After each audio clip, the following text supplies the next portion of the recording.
Welcome to I'm Your Target Demographic. Today we are talking about the Birds of Prey. Now, this is a movie that's coming out, but there is a history of the Birds of Prey in the comic books, DC Comics. So we're going to talk about these characters, kind of their comic book history a little bit, and then what might happen in the movie, or what these characters mean in the movie.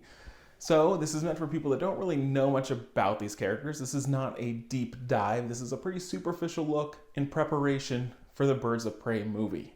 So we're going to start by talking about the lead, Harley Quinn. Now, Harley is a former psychiatrist working at Gotham City's Arkham Asylum. Eventually, she fell in love with the Joker, or at least some sort of affection or obsession with him. His behavior towards her was incredibly abusive and one-sided, often choosing to save himself over saving her. Now, she eventually breaks free of his grasp and lives life on her own, often working with other heroines such as Catwoman and Poison Ivy. Harley Quinn doesn't have any sort of superhero abilities, but is often shown to be incredibly acrobatic and often incredibly intelligent. In the film, she's played by Margot Robbie. Now, the rest of these characters we've never seen before. Harley Quinn showed up in Suicide Squad. I don't think you really need to know much about Suicide Squad to understand this movie. So the rest of these characters, we're going to really talk more about the comic books and where they came from. Let's start by talking about the Black Canary, Dinah Lance. Black Canary is a meta-human in the DC universe with the ability to emit a scream that can shatter things like glass and even metal, and she's able to focus this to even mimic sounds and generate nearly any sound she wants. She was one of the founding members of the Justice League and eventually co-formed the group Birds of Prey. Interestingly, Harley Quinn has never really been a member of the Birds of Prey. She might have shown up in some of their books, but she's never been a member. The other co-founder, Oracle, doesn't seem to be present in this movie. In the film Birds of Prey, Dinah is played by Journey Smollett-Bell. Up next, we've got the Huntress, Helena Bertinelli. Huntress is a vigilante in Gotham City without really any superhero abilities. She uses a crossbow to fight criminals and mobsters. Unlike other heroes, she doesn't have a concern with killing, so this sort of aggression kind of puts her at odds with other heroes in the city that have a problem with her ways. In this film, she's played by Mary Elizabeth Winstead. Next up on the Birds of Prey roster is Renee Montoya. Renee is an officer in Gotham PD, and eventually she becomes a detective.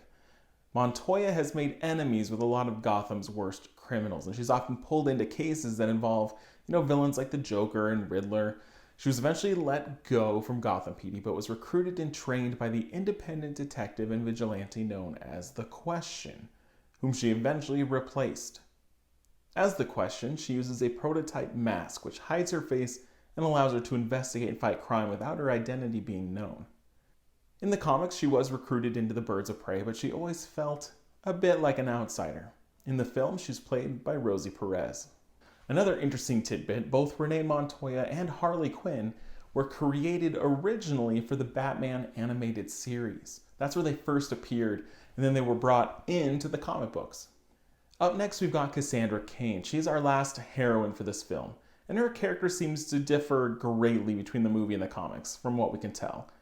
In the comics, Cassandra was raised by two prominent assassins and was actually raised without learning to speak, to focus instead on her physicality. This means when she eventually did encounter the outside world, she had to learn this skill.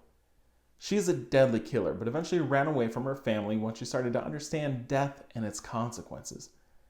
She took on the mantle of Batgirl before eventually becoming the Black Bat, trained by Batman himself. In the films, she is shown talking and doesn't seem to be especially deadly, played by relative newcomer Ella J. Basco. Now that rounds out our cast of heroes, if I can use that term. And now I want to talk for a second about the villain of the movie, who is a DC Comics mainstay, the Black Mask. Criminal overlord Roman Sionis uses a black mask to hide his identity. He was a wealthy Gotham businessman, maybe a little bit embarrassed because he made some bad decisions. So he wears this mask to remain hidden. Eventually, he was caught in a fire that burned this skull imprint onto his face and gave him this appearance for real. He has no superpowers, but has an obsession with power and reputation, often resorting to hiring Gotham's worst to work for him and building up his prestige. In the film, he's played by Ewan McGregor. So that is who you can expect to see in the Birds of Prey. It's coming to theaters soon, so hopefully you check it out, and hopefully you found this video interesting. If you're interested in other stuff just like this, make sure to subscribe, and thanks for watching.